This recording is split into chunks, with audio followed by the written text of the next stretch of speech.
appreciate the opportunity. I'm honored to be able to speak to you today. I'm grateful to the board, my fellow board members, for the invitation to come back and give an updated version of what we did last time. As you might have surmised from Brian's talk, we have an election year here. I think we have a bit of a sense of urgency along the DPC timeline here, because not only is it an election year, but you guys are going to suffer the double-edged sword of your own success.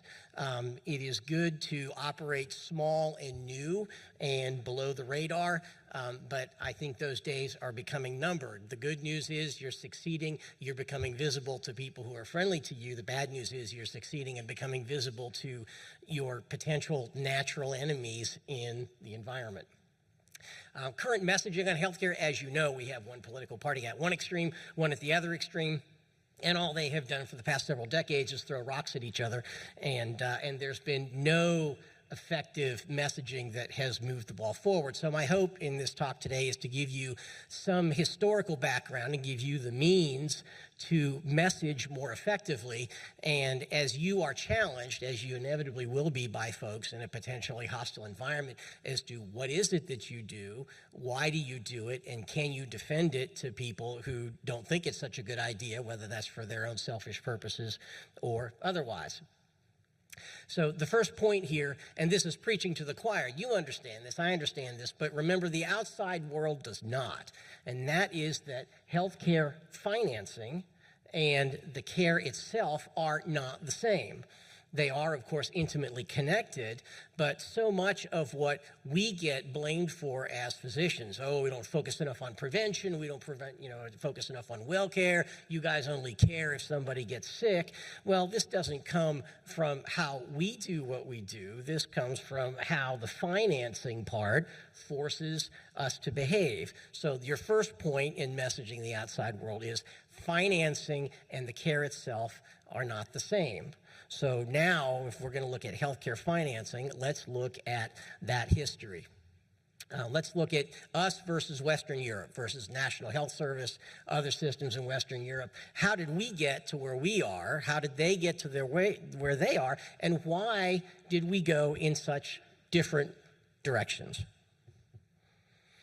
So 125 years ago, things were all about the same, right? I apologize in advance for any flashbacks to high school history class you might have that are unpleasant, but there was this thing called the progressive era that was from the late 1890s up through the turn of the century, where societies thought we needed to up our game. We needed to be better civilizations. How were we going to do that? Well, part of what we were going to do was going to be social safety nets. And of course, those began to manifest in healthcare, although the first efforts weren't really government supported or government mandated, and they weren't really focused on healthcare per se because there wasn't that much healthcare to be had. Doctors really didn't have a lot of ability to influence disease. It was more of a spectator sport. The real emphasis was on the consequences of adverse health events, mainly disability. If you were a factory worker and you got injured on the job or killed on the job, what was your family going to do for support? So that's what the early sickness funds were really for, is death and disability. There wasn't much medical care available, and they came from your employer or a labor union or a tradesman's guild. That all began to change at the turn of the century. The Flexner Report, as you're probably familiar with, in 1910, brought some scientific reform to medical education and the practice of medicine in the United States. And in the years that followed, there were some real advancements in healthcare, right? The insulin was discovered, various antibiotics were discovered, and first cardiac catheterization, et cetera, et cetera. But of course, when real medical care was there to be had, of course, the expenses went up. And then the question became, well, how are you going to pay for that? Well, in the beginning of this, health insurance was a good idea. Why? Because the nature of care was really only risk event based. We did not have the ability to control hypertension and prevent heart attacks or control diabetes and prevent complications. We didn't even know about these diseases until you showed up at the hospital's doorstep with a complication like a heart attack or a stroke or advanced metastatic cancer. Ironically, the insurance companies had no interest in providing healthcare policies. They had fire insurance, they had life insurance. It was natural to think about health insurance, but they didn't want to because of two things that most of you are probably familiar with. One is the adverse selection problem, right? What is that? If I come in as an insurer and I offer all of you health insurance, who's going to buy first? The folks who are sick. And once they buy, they're subject to moral hazard, which is once you pay your premium and you're a member of the plan, it feels like it's all you can eat. So insurance companies wanted no part of this until employer-based health insurance came along. This was a great idea at the time.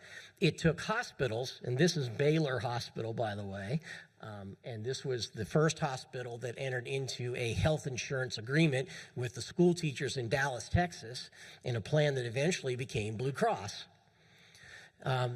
But we got the problems that we see with insurance. It was now a closed provider network, only had one hospital. Lose your job, lose your insurance, and once that became effective, the price of care became invisible and also tripled, by the way. Don't have time to go into those numbers. But this was a necessary thing at the time. The hospitals were in desperate situations. They had a ton of empty beds. They couldn't get people in because they couldn't afford it. On the outside, you have people who are sick and need to come in but can't afford it. So health insurance was a great idea back then as the only method of financing health care. Then we see divergence between the United States and Western Europe. Why? Because of World War II. Right? In World War II, England and Europe were decimated. The war was fought on their doorstep. Thankfully, the war never reached our shores, but we had a wartime economy that was booming. We were turning out planes and tanks and trucks, and so our economy was booming. In fact, it was booming so much that we had a labor shortage. And as a result of the labor shortage and wages going up, we had legislation passed. I don't have time to go into the details, but this is probably the single most important event as to why we are where we are, is the Stabilization Act of 1942 and a couple of associated pieces of legislation that did three things. One is it froze wages. The second is it exempted healthcare benefits from the wage freeze. And the second is that it made benefits non-taxable. So this is like throwing gasoline on the fire of insurance, and this is where all these other benefits besides hospital come in: doctor visits, prescriptions, vision, dental. Now, why is that bad? I mean, if health insurance was working fine before, let's just make what works, make it bigger, right? Well, the kick is these were now non-risk events, right? A pair of glasses is not a risk event purchase. A routine prescription is not a risk event purchase, and yet we're adding this to a payment model that only knows how to finance risk-based events.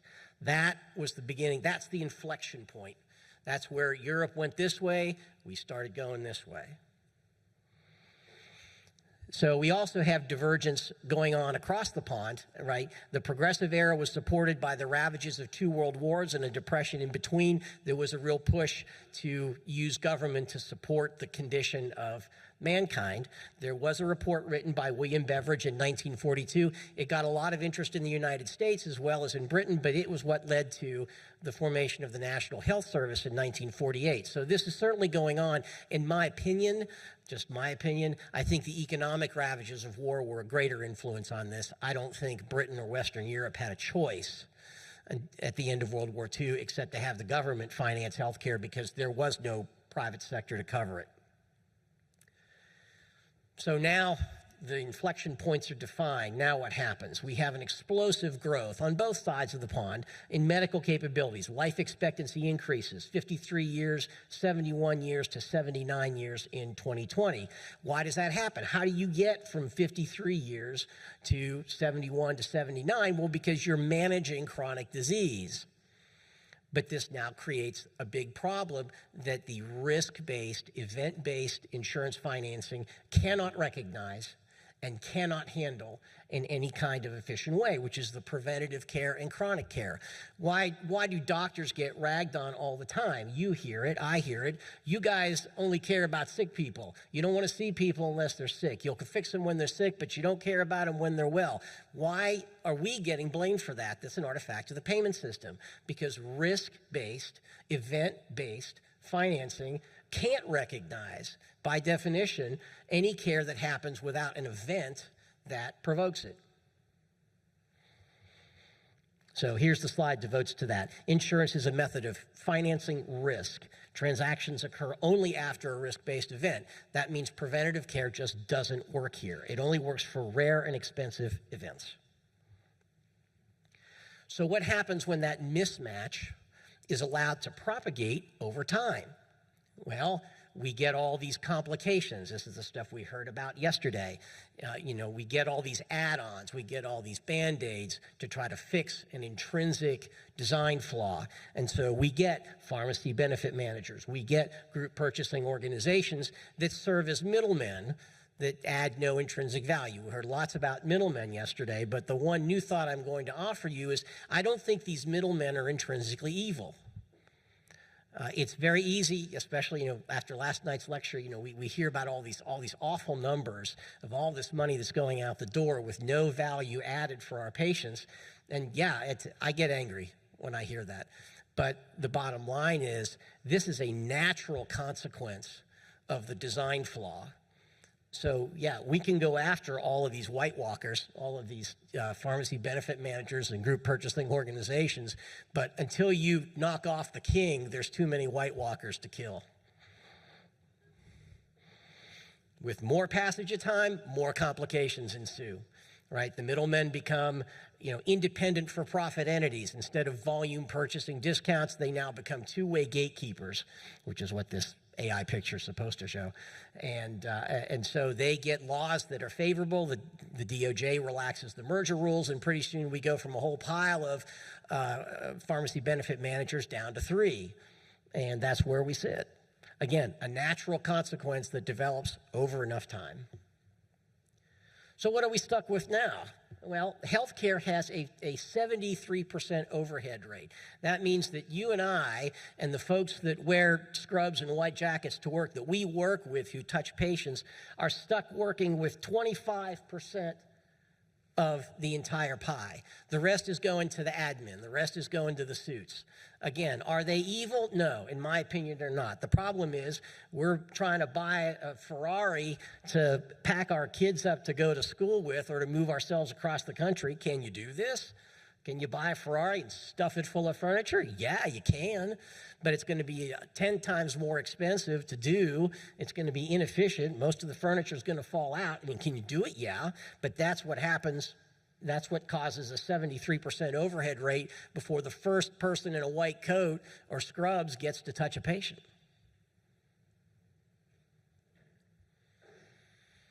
Time continues to pass, right? We get Medicare and Medicaid. And again, obviously, those are wonderful programs. They're absolutely necessary, but recognize their economic effect. When the ink was dry on this, we instantly added 19 million patients to the demand pool. And although part of those acts funded residency training to increase the pool of doctors eventually, that's obviously a multi-year-long pipeline. So instantly, we have a huge increase in demand, no increase in the supply of care.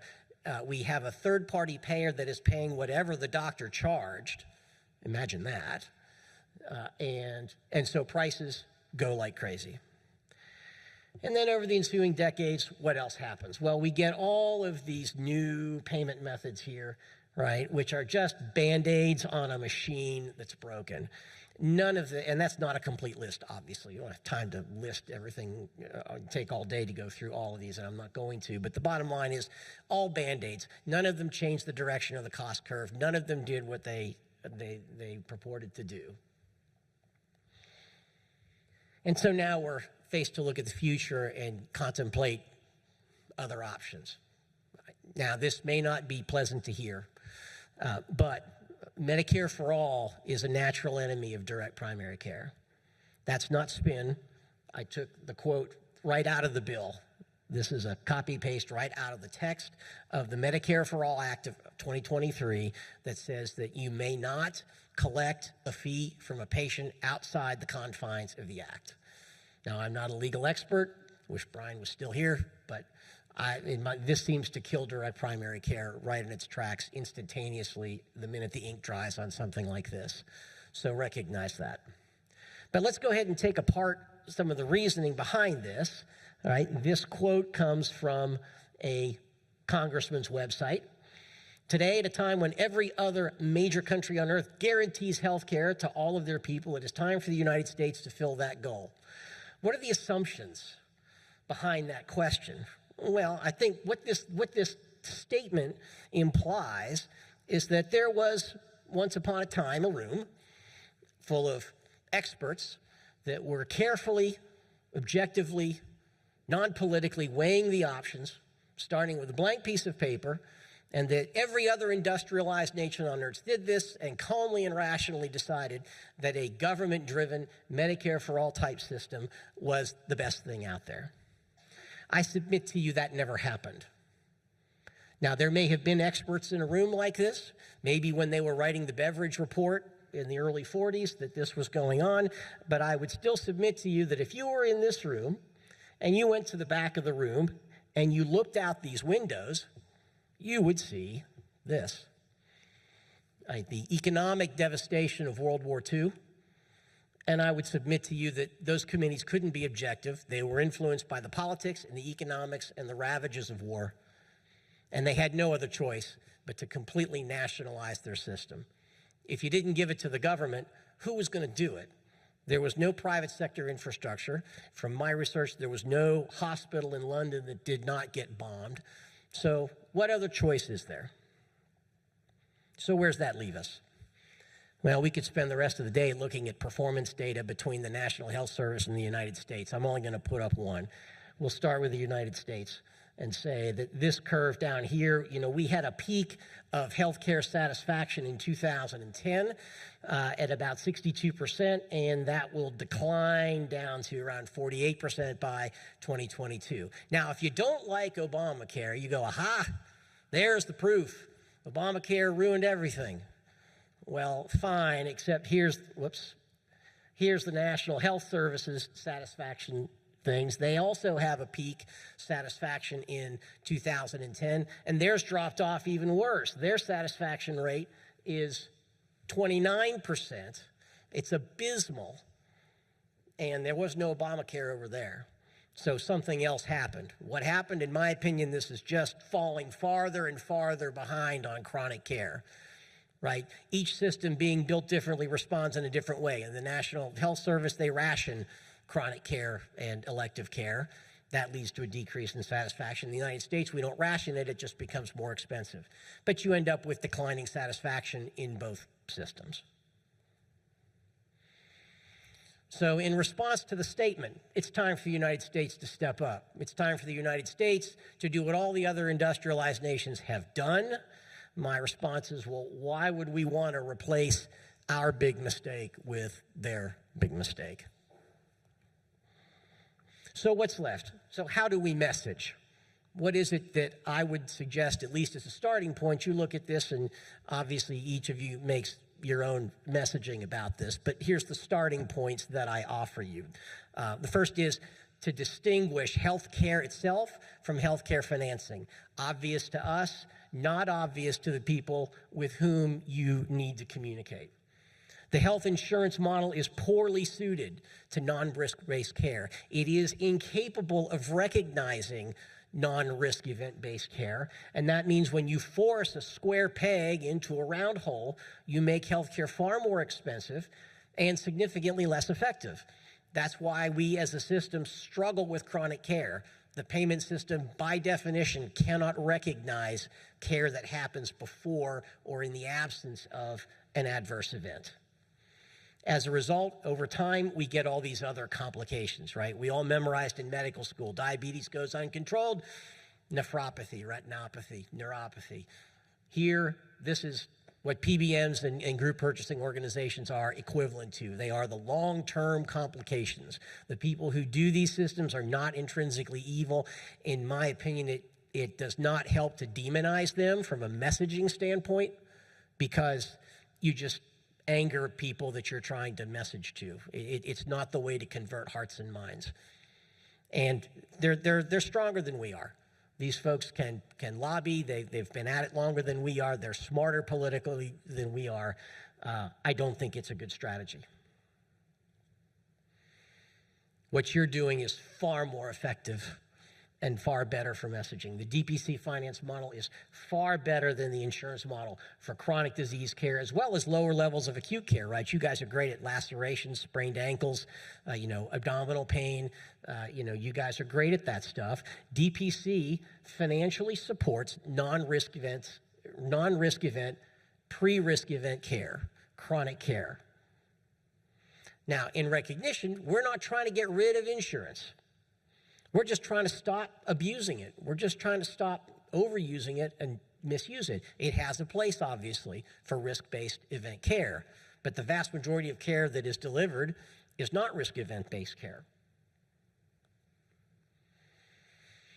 And finally, both major methods of financing healthcare that we're talking about, private insurance / Medicare over here, National Health Service and similar plans in Europe, are both accidents of history. They are the product of politics and the ravages of war. They are not the products of rational thought, which means there's no reason for us to convert from our system to their system.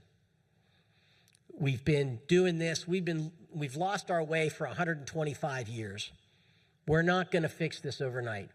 I think the plan is incremental change, right? Some of the stuff that Brian was talking about, for you guys to continue doing the great work that you do and winning hearts and minds one patient at a time. And finally, that the whole hero-villain thing is just, again, in the healthcare narrative in this country, we've been doing this for 50, 60 years. It hasn't gotten us anywhere. I'm trying to lead towards a more conciliatory, less confrontational approach.